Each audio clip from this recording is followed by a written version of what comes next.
আমি যে কথাটি বারবার বলে থাকি, ইঞ্জিনিয়ার মহিউদ্দিন সাহেব উনি 3 প্রজন্মের মানুষের সাথে তার সম্পর্ক।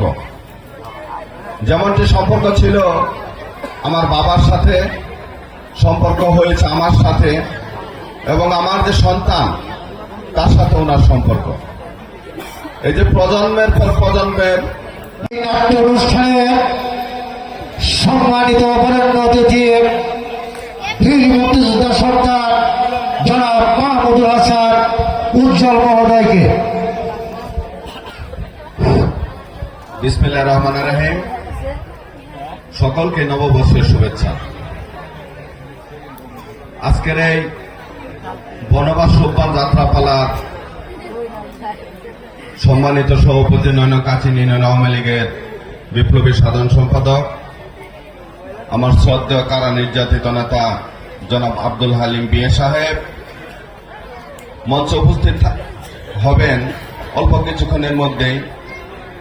আজকের এই অনুষ্ঠানের সম্মানিত প্রধান অতিথি, যিনি গত 7 জানুয়ারি নির্বাচনে ভালুকা আসন থেকে বিপুল ভোটে বিজয় হয়েছেন, আপনাদের প্রত্যক্ষ ভোটে। আমাদের সকলের প্রিয় মানুষ, আন্তর্জাতিক খ্যাতিসম্পন্ন শিল্পপতি এবং উনি শুধু ময়মনসিংহ জেলা নয়, বাংলাদেশের মধ্যে একজন দানবীর হিসেবে খ্যাতি অর্জন করেছেন। আমাদের সকলের প্রিয় জনাব আলহাজ এম এ ওয়াহেদ মহোদয় ইতিমধ্যে উপস্থিত হয়েছেন উদ্বোধক হিসেবে।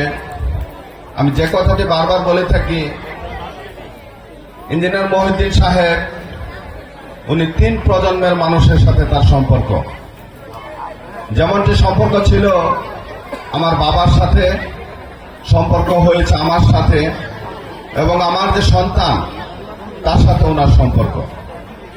এই যে প্রজন্মের পর প্রজন্মের মানুষের সাথে সম্পর্ক, এটা একটা নেতার বিশেষ গুণাবলী। এরকম নেতৃত্ব আমাদের সমাজে এখন বিরল। এবং ইঞ্জিনিয়ার মহিউদ্দিন সাহেব, যার মোবাইলে ভালুকা উপজেলার মধ্যে সবচাইতে বেশি মানুষের নাম্বার সেভ করা, সবচাইতে বেশি এলাকা উনি চিনেন।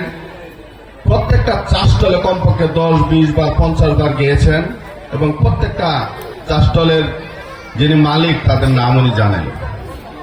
সেই প্রিয় মানুষ ইঞ্জিনিয়ার মহিউদ্দিন সাহেব সহ আমাদের কাছে ইউনিয়নের দায়িত্বপ্রাপ্ত আইন শৃঙ্খলা বাহিনীর পুলিশ অফিসার জনাব মঞ্জুরুল হাসান ভাই, সাবেক মেম্বার লতিফ মেম্বার মহোদয়, কাচিন ইউনিয়ন আওয়ামী লীগের বিপ্লবী যুগ্ম সম্পাদক, আমার রাজনৈতিক অভিভাবক জনাব প্রশী শিকদার সহ মঞ্চ উপস্থিত সকল পর্যায়ের নেতৃবৃন্দ, আমার সামনে বসা পিতৃতুল্য মুরব্বিয়ান, সহপাঠী ভাইরা, স্নেহের কচি কাঁচা ভাই ও বোনেরা, আমার পাশেই বসা আমার মা ও বোনেরা, আজকের এই অনুষ্ঠানটি যিনারা অলঙ্কৃত করবেন, যারা আপনাদের মনোরঞ্জনের জন্য ইতিমধ্যে সাজগরে সাজ দিতেছেন, কলাকুশলীবৃন্দ, বাদ্যযন্ত্রে যিনারা সহযোগিতা করবেন, সর্বোপরি সম্মানিত উপস্থিতি, আমার মাইক থেকে যিনারা কথা শুনছেন, সকলকে আমার সালাম, আসসালামু আলাইকুম। আসলে আলোচনা করার কিছু নেই, দর্শক খুবই কম। দর্শক যিনারা এসেছেন তারা খুবই ভাগ্যবান। আজকের এই বনবাস সোপানে যাত্রাপালা, আমাদের কলাকুশলীগুলি সকলে কিন্তু বাহিরের এবং সবই উচ্চমানের অভিনেতা। আপনারা খুব সুন্দরভাবে আজকের এই অভিনয় দেখতে পারবেন। আর যিনারা আসেন নাই, আমি মনে করবো তারা দুর্ভাগা। এই কামারিয়ায় আজকে যে নাটক হবে, সেটা হবে ইতিহাসের একজন সাক্ষী হয়ে থাকবেন। এবং আমাদের এমপি মহোদয় আসবেন, যেনারা আমার মাইক থেকে কথা শুনছেন। যদি সম্ভব হয় আপনারা অতি দ্রুতই এই মাঠে চলে আসেন এবং নাটকটি উপভোগ করুন। এমপি মহোদয় আসবেন, ওনাকে উৎসাহ দেওয়ার জন্য আপনারা সকলে এগিয়ে আসুন। আপনাদের সকলকে নববর্ষের শুভেচ্ছা আবারও জানিয়ে আমি আমার আলোচনা শেষ করলাম। আসসালামু আলাইকুম ওয়া রাহমাতুল্লাহি ওয়া বারাকাতুহু।